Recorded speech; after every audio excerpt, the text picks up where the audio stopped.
ready for news and views from Lubbock, Texas, USA. What's going on and real talk with people who move and do things. This is the Focus LBK Show with your host, Robert Jenkins. And next, you're going to be hearing from Robert Jenkins. A Lubbock native and Air Force veteran, Robert Jenkins is a dedicated documentarian and host of the FocusLBK podcast. Whether producing videos for the city of Lubbock or amplifying local voices, Jenkins blends his background as a linguist with a historian's heart to preserve the South Plains stories, culture, and community-driven news. Please welcome up Mr. Robert Jenkins.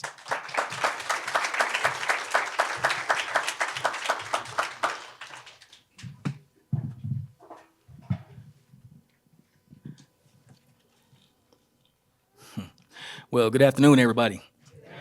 I just had to pause there for a second. Can y'all hear me good?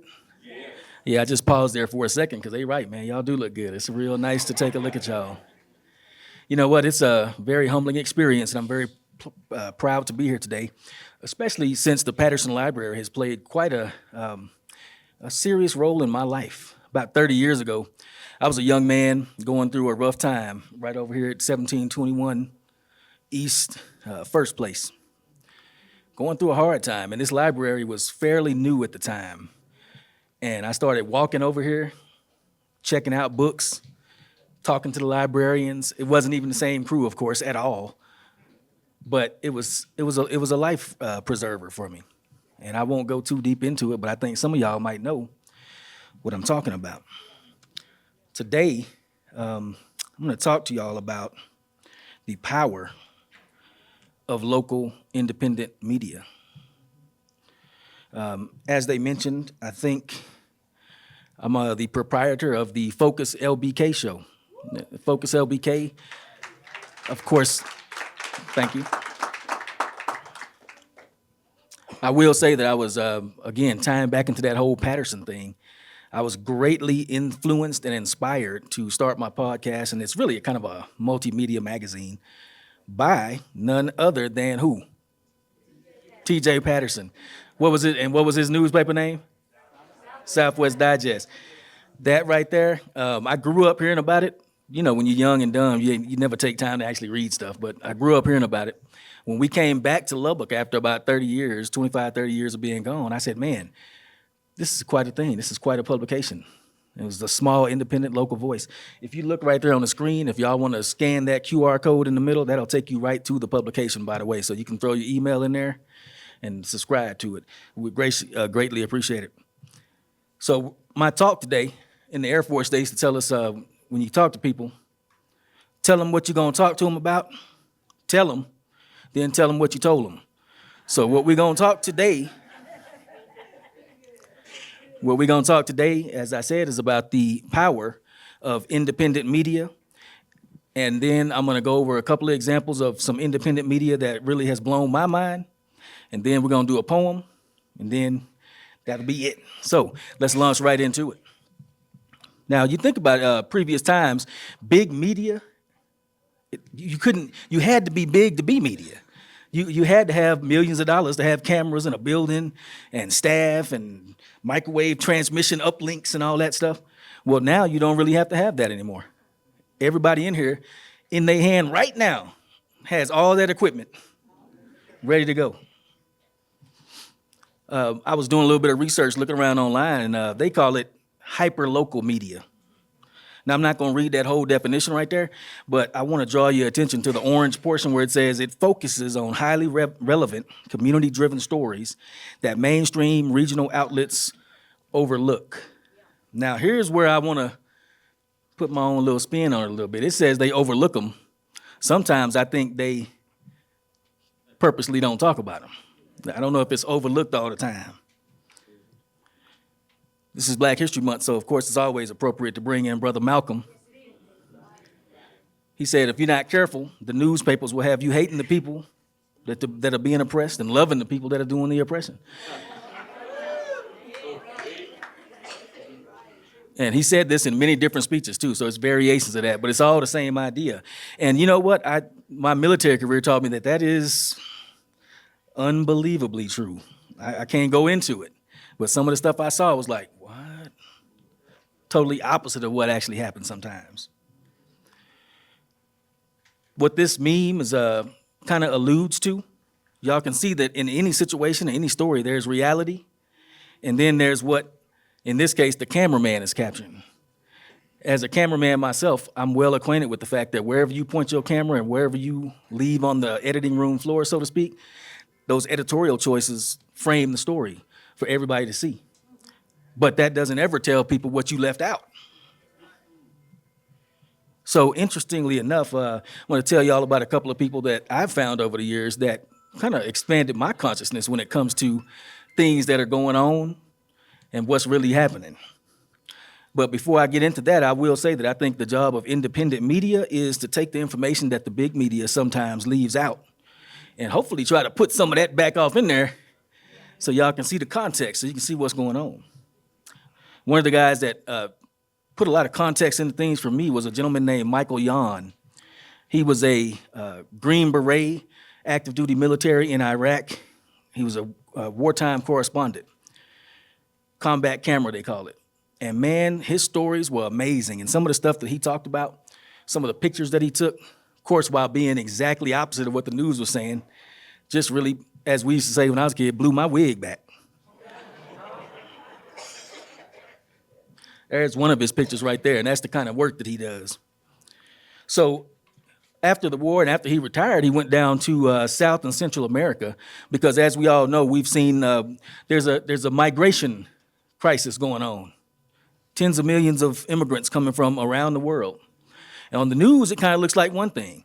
They'll show you people moving here for a better life and stuff like that. Michael Yon, being an independent journalist, took his wartime correspondence skills, went back down to a place called Darien Gap, which is between Colombia and Panama. And he discovered that it's not regular people, in some cases, that are just coming up here for a better life. It looks like, according to his reporting, that there is a whole operation going on down there. He interviewed people, saw these big camps where they hand out food and supplies. It's to the point where the Chinese, tens of thousands of Chinese that come through there, actually have a phone app on how to get to America from down there. So this is hyper-local media. This is one dude with his crew, so to speak, my West Texas Sean, who came out and broke stories about there's a whole camp down here with tens of thousands of people a month going through it. And close up of one of those buildings, you see right there, it says UNICEF, United Nations Children's Fund. In Spanish right there by the American flag, it says Gobierno de los Estados Unidos, the government of the United States. Down below that, financiado por la Unión Europea Ayuda Humanitaria, which means financed by the United Nations Humanitarian Aid Society. That kind of stuff, I never saw that on TV anywhere. And that kind of put things in a whole, that make you say, interesting. All right. Here's the next one that I want to touch on. I don't want to be too controversial with it, but here we go. This lady right here, Liz Collins from Alpha News, she was a Minnesota anchor woman, I think, on the news up there. And she got fired or let go or had to leave under duress in the wake of the George Floyd incident and some other stuff. Her husband was a cop, and she said the station just didn't support her no more. So she started her own thing. If y'all scan that right there, that'll take you to her documentary called The Fall of Minneapolis. This other lady, his name is Miriam Henane. She's a documentary filmmaker. She made a film called The Real Timeline about George Floyd.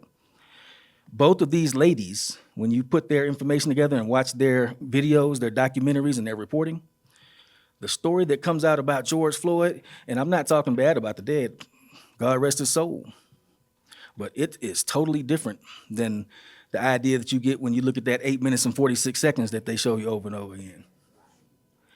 In fact, back in, I think it was 2021, when I first started discovering some of this stuff, I went online and looked at his autopsy report.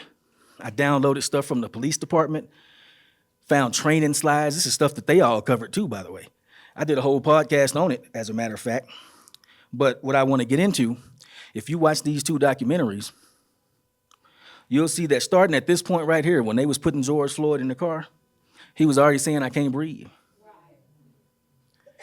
When you look at the documentary, the first 20 minutes of the fall of Minneapolis, they show you just mind-boggling stuff. A year before, Mr. Floyd had done the same little thing with another police officer and almost died because he swallowed his drugs. In this situation, looks like he did the same thing. They found Percocet pills, or not Percocet, what's that other drug, that fentanyl. They found fentanyl on the back seat of the cop car with his saliva on it. Right here, he's already saying, "I can't breathe." He says, "Don't put me in there, I'm claustrophobic." He says, you listen to it, it's like an hour worth of footage all told. He's saying stuff like, "It's gonna blow up in my stomach." Like, Here's the thing that just completely floored me. During the trial, Regular News reported that the Minneapolis police chief says that Chauvin violated policy. The police chief's name was Medaria Arredondo. He said he condemns former officers' use of force on George Floyd during arrest. They said that when he put his knee on his back or his neck, that was not sanctioned by the police department. That was crazy. We've never seen this before. We didn't authorize it. That's what he said on the stand in the court case. However, the thing they didn't show us in the court case is this is Minneapolis's police department's training file. I downloaded this from their website, from the Hennepin County prosecutor's website. They were trained to do that. It's called the MRT, the maximal restraint technique. And you use it when you think somebody is on drugs and about to die. So you put them down and hold them down so that they don't continue to get exacerbated and get their heart rate up. And when you listen to all of that video that they didn't show you, the cops even ask him, the young rookies even ask Derek Chauvin, the cop that everybody hates, "Hey, Sarge, is this that excited delirium? Meaning, is he having a drug thing?" And he goes, "Yeah, I think so. We better put him in the MRT." So he put him in that position right there. None of that came out at the trial, and everybody knows how they feel about the situation now. And that's what I'm talking about. Seemed to me like I would have liked to have known that. I had to find that on my own. And it was there too. It was on the Hennepin County DA's website. And by the way, this and other information is all in those two documentaries. So if you're curious or you want to see the rest of the story, as Paul Harvey used to say, there you go. This right here is on my website now. You can, if you scan that code, you can see the whole story, my take on it, that I did back in 2021. So you can see I got a little less white in the beard and a little less white in the hair there. It was about 5 years ago, I guess. So we're going back to this picture. I told you that I was going to talk about hyperlocal media, told you that I was going to talk about some people that have influenced me with their coverage and show you some coverage of some current events. And I said I was going to do a poem. So I will try.